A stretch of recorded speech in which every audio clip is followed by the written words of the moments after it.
স্বার্থপর এই দুনিয়া, খোদার কসম কারোর জন্য থামে না, বড় স্বার্থপর এটা। আগের গাড়ির 3 জন প্যাসেঞ্জারও যদি রক্তে ভাইসা যায়, মইরাও যায়, পিছনে জ্যাম বাজলে এরা শুনতেছে যে সামনের গাড়ি অ্যাক্সিডেন্ট করে 2 জন লোক মরে গেছে, এরা এরপরও চিল্লায় যে পুলিশ কই রাস্তা ক্লিয়ার করে নাকা, মূল্যে মরছে না মূল্যটি সরাও।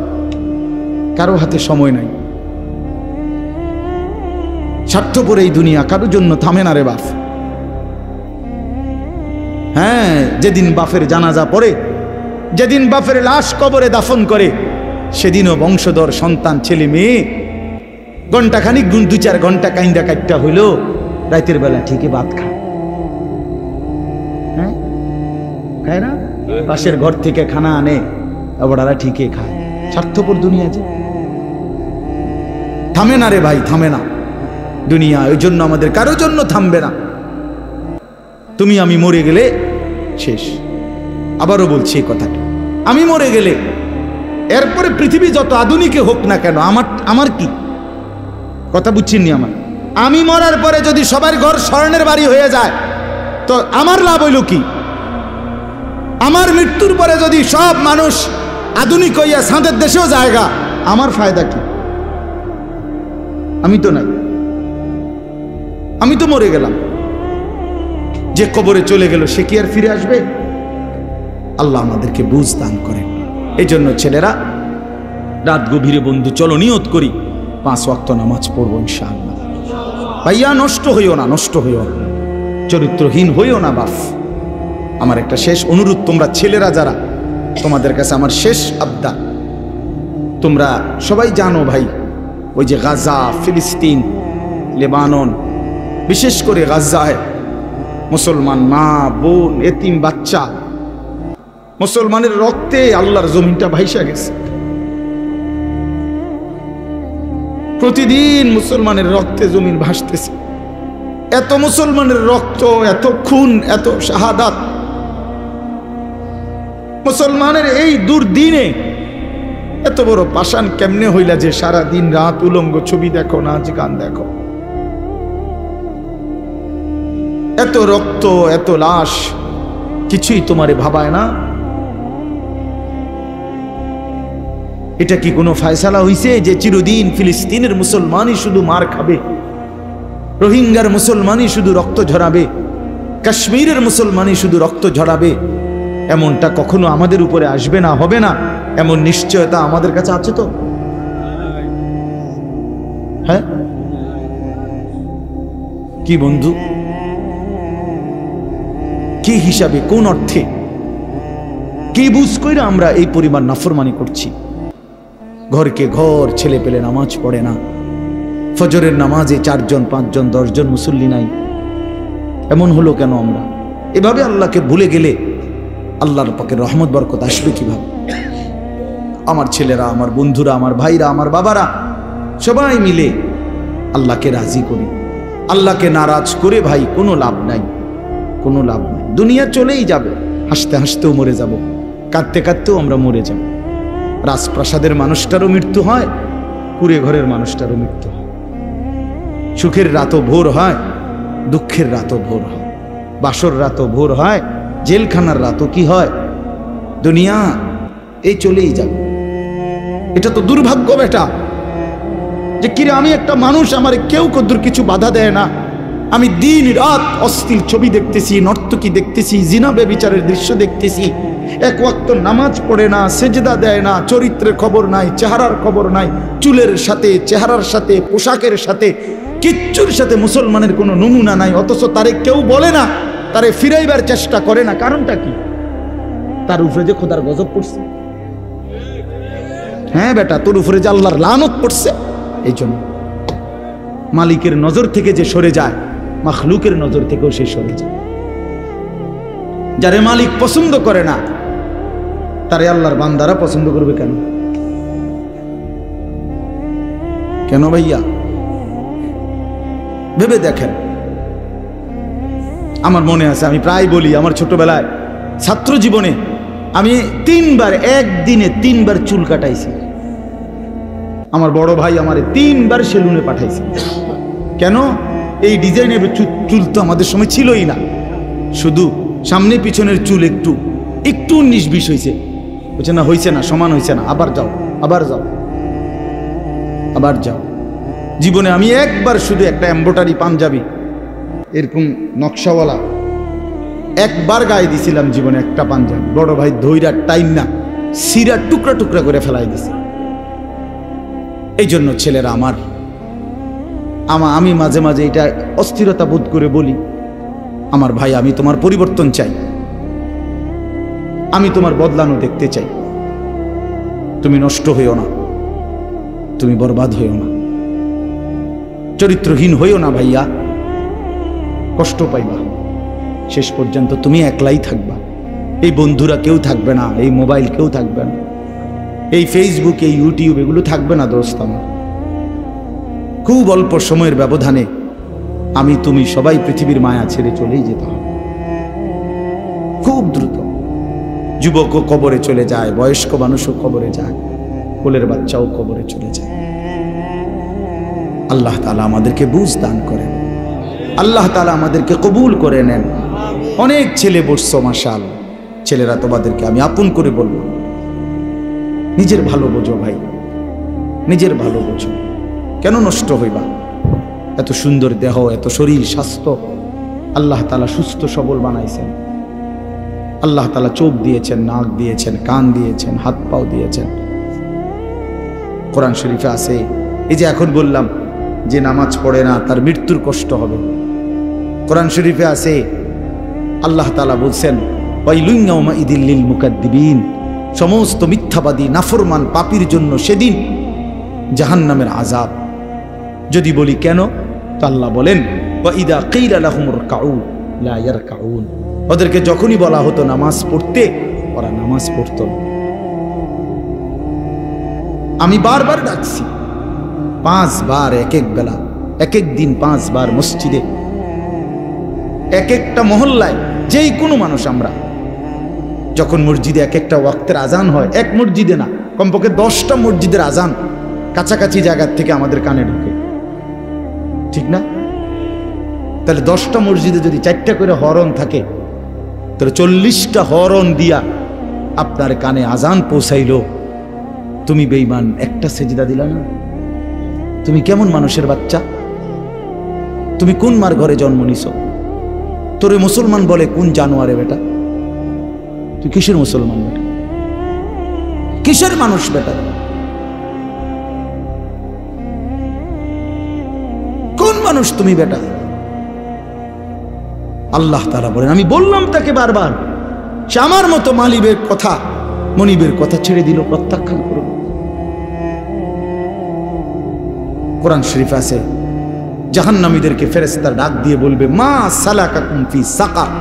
আপনি মাওলানাদেরকে জিজ্ঞেস করেন, মা সালাকাকুম ফি সাকার। ফেরেশতারা বলবে, এই বেঈমান, তুই জাহান্নামে আসলি কেন? কিসে তোকে জাহান্নামে নিয়ে আসলো? ক্বালু লাম নাকু মিনাল মুসাল্লিন। নাফরমান বলবে, 1 নম্বর কারণ আমি নামাজি ছিলাম না। ক্বালু লাম নাকু মিনাল মুসাল্লিন। জাহান্নামী বলবে, বন্ধু আমি নামাজি ছিলাম না, আমি নামাজ পড়তাম না, এজন্য আজ জাহান্নামী। কতভাবে বলছেন আল্লাহ, কতভাবে বলছেন। ইয়াউমা ইউকশাফু আন সাকিন ওয়া ইউদআউনা ইলা সুজুদি ফালা ইস্তাতিউন। আল্লাহ তাআলা বলেন, সেদিন কিয়ামতের দিন প্রত্যেককে তার সারা শরীর খুলে দেওয়া হবে, অর্থাৎ সারা শরীরের মধ্যে কোনো কাপড় থাকবে না, একেবারে টাকনু পর্যন্ত শরীর বিবস্ত্র হাসরের ময়দানে। এই অবস্থায় ফেরেশতারা ডাক দিয়ে বলবে, এই বেঈমান, তোর এতগুলো সেজদা ছুটে গেছে মোট, এগুলো দে এখন দে। ওয়া ইউদআউনা ইলা সুজুদ। প্রত্যেক নাফরমান পাপীকে বলা হবে সেজদা দিতে। কি দিতে? ফালা ইস্তাতিউন। আল্লাহ বলেন, লক্ষ কোটিবার চেষ্টা করেও একটা নাফরমান একটি সেজদাও আর হাসরের ময়দানে দিতে পারবে না। খাশিয়াতান আবসারুহুম আল্লাহ বলে সেদিন চোখ নিচের দিকে নামাইয়া দাঁড়াইয়া থাকবে, তার হাকুহুম জিল্লা, চূড়ান্ত লাঞ্ছনা, বেইজ্জতি, অপমান তার কপালে চুবে। ফেরেশতা শুধু লাথি দিবে, লাথি। ইয়াসলাহা মাদমুমান মাদহুরা, কোরআন শরীফ আল্লাহ বলছে নাফরমান পাপীকে ফেরেশতা ধাক্কা দিতে দিতে, বেইজ্জতি করতে করতে জাহান্নামের দিকে ফেলে দিবে। হাঁটাইয়া নিবে না ভদ্রচিত ভাবে, না না, লাথির লগে নিবে, লাথি। লাথি দিতে দিতে জাহান্নামে নিয়ে যাবে। কোন বেঈমান যদি, নাফরমান যদি বলে ফেরেশতাকে, ভাই সাহেব হাঁটাইয়া নেন, ফেরেশতা বলবে না, মালিকের নির্দেশ হলো তোমারে লাথি দিতে দিতে নেন, বেইজ্জতি করতে করতে নেন, চলো এমনিই চলো, হাঁটার সিস্টেম নেই। এই জন্য চলো ভাইয়া। অসংখ্য ছেলে পেলে, আমি অনেক সময় বলি, অনেক ছেলে আগাইতে চায়, কিন্তু এই সমবয়সী কিছু অসৎ বন্ধু আছে, এই শয়তানরা ওরে ভালো হতে দেয়। হ্যাঁ, হাসি দিয়া উড়ায় দেয়, ঠাট্টা করে উড়ায় দেয়। এরকম দুষ্ট কিছু কিছু অসভ্য থাকে প্রত্যেক সমাজে, দুষ্ট কিছু শয়তান ছেলে, এই নাফরমানগুলো ওরে ভালো হতে দেয়। অনেক ছেলে অনেক সময় আগাইতে চায়, বদলাইতে চায়, কিন্তু ওই অসতের কারণে পারে। এই জন্য এটা সাংঘাতিক। রাসূলুল্লাহ সাল্লাল্লাহু আলাইহি সাল্লাম বলছেন, লা তুসাহিব ইল্লা মুমিনা, ইমানদার ছাড়া কাউকে বন্ধু বানাইও না। জানতেন কাউকে বন্ধু বানাইও না, চরিত্রহীনকে বন্ধু বানাইও না, হয় তোমারে নষ্ট করে দিবে, অন্ধকারে তোমারে চূড়ান্তভাবে বরবাদ করে দিবে। আল্লাহ আমাদেরকে হেফাজত করে। প্রত্যেকটা ছেলে, প্রত্যেকটা বাবা, বয়স্ক লোকজন, আপনাদেরকেও বলি, চাচারা, বাবারা, ফিকির করেন 60 বছর বয়সে গুনাহ ছাড়লেন কয়টা, বন্দিগি করলেন কয়টা, ইনসাফের সাথে বলেন। এখনো সুদ খান, এখনো কিস্তি লন, এখনো মিথ্যা বলেন, এখনো কথায় কথায় গালি দেন, এখনো চা দোকানে বসে টেলিভিশন দেখেন, নাচ গান দেখেন, নাটক সিনেমা দেখেন, এখনো বিড়ি সিগারেট খান। আস্তাগফিরুল্লাহ। ফিরবেন কখন? বদলাবেন কখন? চাচা, আপনি মরতেন না? আপনি মরবেন না? এই মাঠে কারো জানাজা হয় নাই? মৌলানার বাবার জানাজা এখানে হয়েছিল না? আমরা তো ছিলাম তখন। তাই কত মানুষের জানাজা দেখলাম জীবনে, কত লাশ, কত কবর দাফন করলাম সবাই আমরা। এত লাশ, এত কবর, এত মানুষের মৃত্যু আমাদেরকে কিছুই মনে করাইলো না। আজকে কবরবাসীদের রুহের মাগফিরাত, আজকে যারা আমাদের আগে কবরে, তাদের মাগফিরাত আমরা কামনা করলাম। আল্লাহর কসম বন্ধু, এই অল্প সময়ের ব্যবধান, হয়তো 20 বছর, 30 বছর, 40 বছরের ব্যবধানে, হয়তো 50 বছরের ব্যবধানে, তো আমাদের পরবর্তী জেনারেশন এরকম একদিন আমাদের রুহের মাগফিরাত কামনা করবে। কি এই বেশি দিন নাই, দেখতে দেখতে একদিন শুনবেন আনিসুর রহমান আশরাফি নামে একজন বয়ান করত, সে মারা গেছে। এমনই হবে, এমনই হবে। হযরত ওমর রাদিয়াল্লাহু তাআলা আনহু বলতেন, কুল্লা ইয়াউমিন ইউকালু মাতা ফুলান, মাতা ফুলান। প্রতিদিন ঘোষণা হয় আজ অমুক মরলো, অমুক মরলো। ওয়ালা বুদ্দা মিন ইয়াউমিন ইউকালু মাতা উমর। তিনি বলতেন, শোনো, অচিরেই একদিন ঘোষণা হবে আজ ওমরের মৃত্যু হলো, আজ ওমরের মৃত্যু হলো। এজন্য মৃত্যু নিশ্চিত, চলে যাব আমরা, এটাই নিশ্চিত। আল্লাহ তাআলা আমাদেরকে অনস্তিত্ব থেকে মানুষ বানিয়েছেন। আমরা কিছুই ছিলাম না, আমাদের কোনো নাম ধাম ছিল না, আমাদের কোনো পরিচয় ছিল না, আমাদের ব্যাপারে কারো কাছে কোনো আলোচনা ছিল না। যেদিন আল্লাহ তাআলা দয়া করে আমাদেরকে মায়ের পেট থেকে জীবিত বের করলেন, সেই থেকে পৃথিবীবাসী আমাদেরকে দেখলো, সবাই আমাকে দেখলো, জানলো, চিনলো, কোলে নিল, আদর করলো, চুমা দিল। পৃথিবীতে আমাদের নাম আলোচনা হইল। তার আগে লম্বা সময় আমরা আলোচনাহীন ছিলাম, শুধু আল্লাহই জানতেন, শুধু আল্লাহই জানেন। প্রত্যেকটা মানুষকে আল্লাহ তাআলা, এই আয়াত আমি যেটা পড়ছি এবার এটাই বলবো, আমি কথাটা শুধু বুঝাই কইতেছি, তাইলে মিলে যাবে, কথা শেষ। আমরা যারা মানুষ এখানে, আমাদেরকে আল্লাহ তাআলা 7টি ধাপে সৃষ্টি করেছেন। কয়টা স্তরে? 7 ধাপে, 7 স্তরে। প্রথম মাটি, এরপরে বীর্যের ফোঁটা, 3 নম্বরে রক্ত, জমাট রক্ত, ওই যে কলজার মতো যে রক্ত, এই জমাট রক্ত। 4 নম্বরে গোশতের টুকরা। 5 নম্বরে হাড্ডির একটা খাঁচা, কঙ্কাল। 6 নম্বরে ওই হাড়ের উপরে গোশতের আবরণ, এই গোশত দিয়ে সাজায় দেওয়া। 7 নম্বরে রূহ দিয়ে মায়ের পেট থেকে বের করে। কয়টা হইল? মাটি, বীর্যের ফোঁটা, জমাট রক্ত, গোশতের টুকরা, হাড়ের কঙ্কাল, গোশতের আবরণ, রূহ ফুঁকে দিয়ে মানুষ হিসাবে বের করে। ওয়ালাকাদ খালাকনাল ইনসানা মিন সুলালাতিন মিন তিন। এখান থেকে শুরু হয়েছে, আল্লাহ বলছেন 7 ধাপে। এখন শুনেন, এই যে মাটি যেখান থেকে আল্লাহ তাআলা আমাদেরকে সৃষ্টি করেছেন, এই মাটি প্রথমত পৃথিবীর কোথায় ছিল? আমার দেহের মাটি কেউ জানে না। 2 নম্বরে সরাসরি মাটি থেকে বীর্যের ফোঁটা না, মাটি থেকে রব্বুল আলামিন অগণিত খাবার উৎপন্ন করেছেন। সেই খাবারগুলো আমার বাবা বক্ষণ করেছে। সেই খাবার, বক্ষণকৃত খাবার থেকে আমার বাবার শরীরে বীর্যের ফোঁটা তৈরি হয়েছে। বাবা মায়ের মিলনের মাধ্যমে উভয়ের বীর্যের ফোঁটা নির্দিষ্ট রেহেমের মধ্যে একত্রিত হয়েছে। সেখান থেকে ধীরে ধীরে আল্লাহ তাআলা ওই 7টি ধাপে আমাদেরকে মানুষ হিসাবে মায়ের পেট থেকে বের করেছে। তাইলে মাটি হিসাবে কোথায় ছিলাম কেউ জানতো না। খাদ্যের মধ্যে বীর্যের ফোঁটা তৈরি হওয়ার জন্য যে খাদ্য, ফসল, যেই ফল, যেই সবজি, যেই পানি, এ কোথায় ছিল কেউ জানতাম না। এরপরে বাবা মায়ের কোন মিলনে কোন দিন সন্তান এবং শুক্রবিন্দু একত্রিত হলো সেটা আমরা কেউ জানতাম না। এই লম্বা সময়, কত কাল থেকে, কত হাজার বছর থেকে আমাদের মাটি, আমাদের খাদ্যের উপাদান, আমাদের বীর্যের ফোঁটা আল্লাহ তাআলা সেগুলো জমিনের মধ্যে রেখেছেন, আমরা কেউ জানতাম না।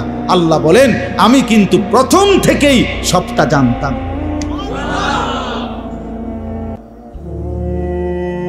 তোমার মাটির উপাদান কই ছিল, খাদ্যের উপাদান কই ছিল, বীর্যের উপাদান কই ছিল, কোন দিন তোমার বাবা হবে, কোন দিন তোমার মা হবে, কোন দিন তারা স্বামী স্ত্রী হবে, কোন দিনের মিলনে সন্তান আসবে, এই সব ফয়সালা আমি আল্লাহ আগের থেকেই নির্ধারণ করে রাখছিলাম। সুবহানাল্লাহ। আল্লাহ তাআলা বলে, বান্দা, এইভাবে নিখুঁত পরিকল্পনা নিয়ে, কত দীর্ঘ সময় নিয়ে আমি তোমারে বানাইছি, আমি তোমাকে বানিয়েছি। তুমি তো কিছুই ছিল না, তুমি তো কিছুই ছিল না। এই কথাইটাই এবার শুনেন। কোরআনুল কারীমের 29 নম্বর পারা, 76 নম্বর সূরা, সূরাটার নাম হলো সূরা দাহর। এই সূরার প্রথম 5টি আয়াত আমি আপনাদের সামনে পড়েছি। এবার তরজমা শুনেন, তাইলে আমার কথা শেষ। আল্লাহ তাআলা বলেন, হাল আতা আলাল ইনসানি হিনুম মিনাদ দাহর লাম ইয়াকুম শাইআম মাযকুরা। মানুষ, তুমি ভেবে দেখো, তুমি মনে করো, বুঝতে শেখো যে তোমার উপর দিয়া যুগের পর যুগ দীর্ঘ সময় অতিবাহিত হয়েছে যখন তুমি উল্লেখ করার মতো, পরিচিত দেওয়ার মতো কিছুই ছিল না। লাম ইয়াকুন শাইআম মাযকুরা, তুমি উল্লেখ করার মতো কিছু ছিল না। না তোমার নাম ছিল, না ঠিকানা ছিল, না তোমার বাবার কোনো পরিচয় ছিল, না তোমার মায়ের কোনো পরিচয় ছিল, কিছুই ছিল না তুমি। আমি রব্বুল আলামিন এই সব কিছুকে নির্দিষ্ট সময়ে সময়ে গুছাইয়া এরপরে একদিন, ইন্না খালাকনাল ইনসানা, আমি আল্লাহ মানুষকে সৃষ্টি করেছি, মিন নুতফাতিন আমশাজ, স্বামী স্ত্রীর মিশ্র বীর্যের ফোঁটা থেকে আমি বানিয়েছি। কিন্তু এখান পর্যন্ত আনতে গিয়ে এর আগের মাটি, এর আগের পানি, এর আগের বাতাস, এর আগের খাদ্যের উপাদান, এই সব কিছু কখন কোনটা কোথায় ছিল সবগুলোকে একত্রিত করে সেটা নির্দিষ্ট জায়গায় এনেছি। এই সবটা আমি আল্লাহ করেছি। কতদিন থেকে তোমরা কেউ জানো না, আমি জানি। কথা বলেন, কে জানতেন? আল্লাহই জানেন। তো এবার আল্লাহ তাআলা বলেন, এত দীর্ঘদিনের পরিকল্পনা করে আমি আল্লাহ তুমি মানুষকে বানিয়েছি। এখন প্রশ্ন হলো, এত যত্ন করে, এত পরিকল্পনা করে, এত লম্বা সময় নিয়ে কেন তোমারে বানাইলাম? নাবতালিহি, তোমাকে পরীক্ষা করার জন্য, তোমাকে পরীক্ষা করার জন্য। কারণ আমি আল্লাহ তোমাকেই জান্নাত দিতে চাই, তোমাকেই জান্নাত দিতে চাই। আমার আখিরাত তোমার জন্য বানাইছি, জান্নাত আমি তোমার জন্য বানাইছি। এখন আমি দুনিয়ার হায়াত দিয়া পরীক্ষা করতে চাই। নাবতালিহি, আমি আল্লাহ পরীক্ষা করব, কে জান্নাতে যেতে পারবা, কে জাহান্নামে যেতে পারবা। এটা পরীক্ষা করার জন্য পৃথিবীতে এবার থাকতে দিছি। এখন পরীক্ষা করার জন্য যে দিল, এখন আমাকে আল্লাহ তাআলা কি কি দিলেন? আল্লাহ তাআলা বলেন, ফাজআলনাহু সামিআম বাসীরা। এক নম্বরে আমি আল্লাহই তোমাকে শুনতে দিয়েছি, দেখতে দিয়েছি, বুঝতে দিয়েছি। দিল দিলাম, দিমাগ দিলাম, কান দিলাম, চোখ দিলাম। আমি আল্লাহ সারা দেহে আমি আল্লাহকে চিনবার, বুঝবার, জানবার, আখিরাতের বন্দিগি করার সমস্ত যোগ্যতা দিয়েই তোমার শরীর গঠন করেছি। বলেন, আল্লাহ যদি আমাদেরকে বলতে রুকু দিতে, কিন্তু আমাদের কোমর মনে করেন বাঁকা হয় না, এখন আল্লাহ বলছে আমি করে রুকু করতাম, তাইলে না এটা জুলুম হইতো? কথা বোঝেন নাই? বলছে আমারে সেজদা দিতে, কিন্তু আমি শুইতামে পারি না, আমার হাঁটুও ভাঙ্গে না, কোমরও বাঁকা হয় না, কনুইও বাঁকা হয় না, তো আমি সেজদা দিব কেমনে? তো এমনটা করছেন আল্লাহ? কথা বলেন না ভাই, এমনটা করছেন আল্লাহ? তো আল্লাহ তাআলা বলেন, উদাহরণস্বরূপ বলছে, আমি তো কান দিলাম, আমি তো চোখ দিলাম, সারা দেহের যোগ্যতা ফিতরাতাল্লাহিল্লাতী ফাতারান নাসা আলাইহা। আল্লাহ তাআলা বলেন, সৃষ্টিগতভাবে আমি প্রত্যেককে আমি আল্লাহকে মানার যোগ্যতা দিয়েই আমি সৃষ্টি করেছি। এরপরে আল্লাহ বলেন, কথা শেষ, দেখেন আরে 5টা মিনিট। তাহলে এক নাম্বার হলো কি বললেন? একটি লম্বা সময় তোমার কারো কাছে তোমার পরিচিতি ছিল না, আমি শুধু জানতাম আমি আল্লাহ তাআলা ধীরে ধীরে ধাপে ধাপে আমি আল্লাহই তোমাকে এই পৃথিবীতে কি করেছি? সৃষ্টি করেছি, মায়ের পেট থেকে বের করে এনেছি। 1 2 নাম্বার, আমি কেন তোমার পৃথিবীতে আনলাম? পরীক্ষা করার জন্য। কি করার জন্য বাপ? এরপরে পরীক্ষা করার জন্য, তুমি যেন পরীক্ষা দিতে পারো ঠিক মতো আর জান্নাত পরে পাইতে পারো। এজন্য তোমার জন্য কি কি ব্যবস্থা করছি জমিন। 1 নাম্বার, তোমার একটা দেহ দিছি, যেই দেহের মধ্যে বুঝবার, শুনবার, দেখবার, উপলব্ধি করার, ভাববার সমস্ত যোগ্যতা দিছি। 1 2 নাম্বার, নিজে নিজে বুঝা আর বুঝবা কদ্দুর, নিজে নিজে দেখে আর চিনবা কদ্দুর। এই জন্য ইন্না হাদাইনাহুস সাবিলা, আল্লাহ তাআলা বলেন, আমি নিজেই আমার পক্ষ থেকে যুগে যুগে নবীর মাধ্যমে, রাসূলের মাধ্যমে, কিতাবের মাধ্যমে, উলামায়ে কেরামের মাধ্যমে আমি আল্লাহ তোমার জন্য ওই আমি পরীক্ষা করে কোন রাস্তাটা চাই, জান্নাতের সেই রাস্তা আমি নিজেই দেখায় দিচ্ছি। আমি পথ বলেও দিয়েছি, এটা ডান, এটা বাম, এটা জায়েজ, এটা না জায়েজ, এটা হালাল, এটা হারাম, এটা উচিত, এটা অনুচিত, এটা করো, এটা ছাড়ো। এটা আল্লাহ তাআলা বলেন নবীর মাধ্যমে, রাসূলের মাধ্যমে, কোরআনের মাধ্যমে, আউলিয়ার মাধ্যমে, উলামায়ে কেরামের মাধ্যমে, রাহবার পথ প্রদর্শকের মাধ্যমে আমি আল্লাহ বারবার বারবার বারবার তোমার কাছে পৌঁছেছি। তাহলে কি সমস্যা করলাম আমি তোমার? আল্লাহ বলেন, আমি তোমার জন্য কোন ইন্তজামটা করি নাই?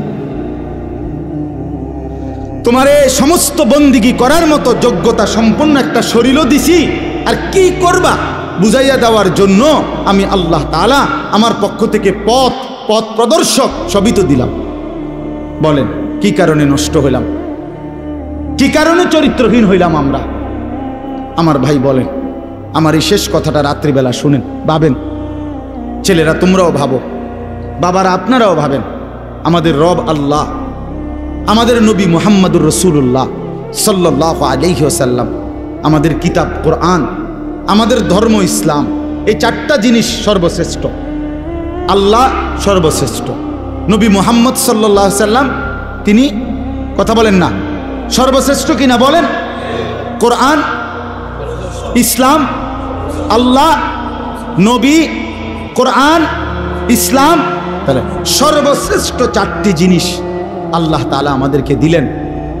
এই 4টি সর্বশ্রেষ্ঠ জিনিস দিয়ে আল্লাহ পাক রব্বুল আলামিন আমাদেরকে দান করলেন।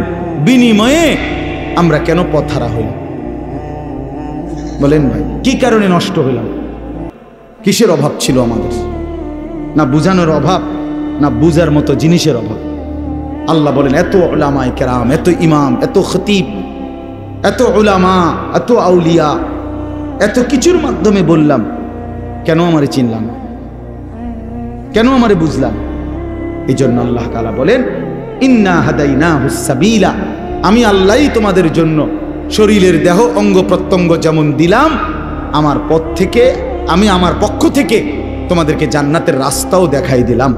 এইবার আমি শুধু দেখতেছি দুনিয়ার হায়াত দিয়া ইম্মা শাকিরা ওয়া ইম্মা কাফুরা, কে কে আমার অনুগত কৃতজ্ঞ আর কে কে আমার অবাধ্য। ঠিক আছে, চলো ভাত তরকারি খাইতে খাইতে আগাও, কেউ সেজদা দিয়ে আগাও, কেউ সেজদা না দিয়ে আগাও। চলো বান্দা আসো, আগায় আসো। এই আস্তে আস্তে সবাই আমার কবরে চলে আসবা, এরপরেই দেখবা কোনটা সুখ আর কোনটা দুঃখ, কোনটা প্রাপ্তি আর কোনটা অপ্রাপ্তি। এই শেষ এবার আল্লাহ আ'তাদনা লিল কাফিরিনা সালাসিলা ওয়া আগলালান ওয়া সাইরা, মনে রেখো আমি আমার নাফরমান প্রতিটা বান্দার জন্য ওই আখিরাতে রেডি রেখেছি সালাসিলা, আগুনের শিকল, ওয়া আগলালা, এবং আগুনের বেড়ি, ওয়া সাইরা, উত্তপ্ত দগদগে উত্তপ্ত আগুন, জাহান্নামের আগুন। আইসো বান্দা, আইসো, টের পাইবা। 1 সেকেন্ডেই বুঝাই দেব আমি মালিক কেমন ছিলাম। ভাত খাওয়াইছি মনে করছি দেখা, তুমি মনে করছো আমি তোমার ছেড়ে দিয়ে রাখছি। হ্যাঁ, অনেকেই এটা ভাবে যে কিরে আমি যে এত বাটফারি সিটারি করি, কেউ দিয়ে আমার কিছু কয় না, আল্লাহ দিয়ে কিছু কয় না। বেটা ছাগল, আল্লাহ তো এর থেকে বাটফার সিটারও কিছু কয় না, তো কিসে? আল্লাহ তো বলছে দুনিয়া পরীক্ষার জায়গা। পরীক্ষার হলে তো টিচার দেখে এতে ভুল লিখতেছে, তো সারে মাতে না, এ তো পরীক্ষা দিচ্ছে। কথা বুঝেন নাই? যা বলার তো আগে বলেই দিছে, যা শিখাবার আগে শিখাই দিছে। 4 মাস পড়াইয়া না পরীক্ষা লইতেছে এখন, ঠিক কিনা বলেন না কেন? তো মালিক তো বলে আমি চোখ, নাক, কান, হাত, পাও বুঝার জন্য সব তো দিছি, আবার বুঝাইবার জন্য নবী দিছি, রাসূল দিছি, উলামায়ে কেরাম দিছি, কিতাব দিছি, কোরআন সুন্নাহ দিছি। আর কি করতাম আমি? সর্বশেষ কথা হলো ইন্নাল আবরারা ইয়াশরাবুনা মিন কাসিন কানা মিজাজুহা কাফুরা। শুনেন, একদিকে আল্লাহ বললেন আমি বেঈমান নাফরমানের জন্য আগুনের শিকল, আগুনের বেড়ি এবং জাহান্নামের আগুন রেডি রেখেছি, আর নেককারদের জন্য আমার হুকুম যারা মানছে, আমার অনুগত যারা ছিল, ইন্নাল আবরারা, আল্লাহ বলে আমার পুণ্যবান নেককার বান্দাদের জন্য প্রথম পুরস্কার হলো জান্নাতে ঢুকলেই তাদেরকে কাফুর মিশ্রিত জান্নাতের শরাব আমি আল্লাহর পক্ষ থেকে পান করানো হবে। এ কথার অর্থ কি? এ কথার 2টা অর্থ। একটা হলো জান্নাতের মধ্যে একটা স্পেশাল নহর আছে, আলাদা নদী, যেটার নাম হলো কাফুর। এই নদীর পানি মানে এইখানকার পানি সর্বোচ্চ সুগন্ধিময়। তো আল্লাহ তাআলা জান্নাতি বান্দা যতবারই পান করবে, স্বাভাবিক যত পানি জান্নাতের মধ্যে, এটার সাথে ওই কাফুর, ওই বিশেষ ঝর্ণার পানিও একটু একটু মিশাইয়া দিবে, আর পুরাটা পানি তখন জান্নাতি বান্দার জন্য সুগন্ধিময় হয়ে যাবে। এই হলো এক। অথবা কাফুর বলতে দুনিয়ায় আমরা যেমন কাফুর বুঝে, ওই কর্ফুর সাদা সাদা দানা বুঝেন, একটু গন্ধওয়ালা যে এক ধরনের, হ্যাঁ হ্যাঁ, কিসের কোটা কইছেন? এইটাই এই কাফুর বলে এটারে। এরকম গন্ধ, যদিও এটা দুনিয়ার গন্ধটা ভিন্ন রকম, কিন্তু জান্নাতের গন্ধটা পানি পান করার উপযোগী। তে এরকম কাফুর মিশ্রিত পানি আল্লাহ তাআলা জান্নাতি বান্দাকে পান করাবে। এটা হলো শুরু। এরপরে আরো আছে জান্নাতের লম্বা বর্ণনা এই সূরাটার মধ্যে আছে। মজার কথা হলো এই সূরাটা যখন নাজিল হইছে নবীজির সামনে তখন একজন হাবশি কালো চেহারার একজন সাহাবী ছিলেন, সহজ সরল সাহাবী। উনি নবীজির জবান দিয়া এই সূরার জান্নাতের বর্ণনা শুইনা একটা চিৎকার মারছে খুশিতে, ওইখানে ইন্তেকাল করছে। তাফসীরের মধ্যে আছে নবী সাল্লাল্লাহু আলাইহি সাল্লাম বললেন সাহাবীদেরকে, শোনো তোমাদের এই সাথী জান্নাতের আগ্রহে জীবন দিয়ে দিছে, জীবন দিয়ে দিছে। এ ছিল মুমিনের জীবন। মুমিন জান্নাতের আগ্রহে জীবন দিয়ে। বদরের যুদ্ধের দিন নবীজি, আমরা কিতাবে পড়ছি, নবীজি সাল্লাল্লাহু আলাইহি সাল্লাম বদরের যুদ্ধ শুরু হইছে, সাহাবীদেরকে বললেন ডাক দিয়া, ওয়াসারিউ ইলা মাগফিরাতিম মির রাব্বিকুম ওয়া জান্নাতিন আরদুহাস সামাওয়াতু ওয়াল আরদ। এই আমার সাহাবীরা, আল্লাহর মাগফিরাত এবং জান্নাত গ্রহণ করার জন্য দৌড়াও, এগিয়ে আসো। এক সাহাবী ক্ষুধার্ত ছিলেন, ওনার হাতে 3টা বা 4টা খেজুর ছিল। ওই সাহাবী বলেন, ইয়া রাসূলুল্লাহ, আমি যদি এখন যুদ্ধের ময়দানে জীবন দেই তাহলে আমি কি জান্নাতে যেতে পারবো? আল্লাহর নবী সাল্লাল্লাহু আলাইহি সাল্লাম বলে, নিশ্চিত তুমি জান্নাতি হবা, খোদার কসম কিতাবে লিখছে। ওই সাহাবী বলে, তাইলে ইয়া রাসূলুল্লাহ, এই 3টা খেজুর খাইতে যেটুকু সময় দেরি হবে ওইটুকু তো আমার জান্নাতে যাইতে দেরি হয়ে যাবে। এই খেজুরগুলো অন্য কারো হাতে দিয়া তৎক্ষণাৎ যুদ্ধ করে শহীদ হয়ে গেছে। বলছে এতটা দেরিও সহ্য করতে চাই না যে খেজুর খাওয়ার টাইম, না না এখনই চলে যাবো জান্নাতে। এই জন্য বন্ধু, শেষ কথা, এই 5টা আয়াত পড়ছিলাম, এই আয়াতের মূল বক্তব্য হলো এটাই। আল্লাহ তাআলা বলেন, বান্দা লম্বা সময় পরিকল্পনা করে আমি তোমারে বানাইছি, তোমারে পরীক্ষা করার জন্য বানাইছি। পরীক্ষায় উত্তীর্ণ হওয়ার জন্য শরীরের অঙ্গ প্রত্যঙ্গে আমাকে মানার যোগ্যতা দিয়েছি, আর বুঝাইবার জন্য নবী রসুল আউলিয়া ওলামা দিয়েছি, কিতাব দিয়েছি, সব কিছু সুন্দর করে সাজিয়ে দিয়েছি। চেয়েছিলাম তুমি পরীক্ষায় উত্তীর্ণ হইয়া জান্নাতি হইবা, কাজে তুমি কদর করলে জান্নাতি হবা, আর যদি নাফরমানি করো তো নিশ্চিত জাহান্নামের জন্য প্রস্তুতি। খালাস, আমাদেরও কথা দূর। ছেলেরা বাবারা আমার জন্য, আপনাদের জন্য, ছেলেরা তোমাদের জন্য, এই বললাম একই কথা।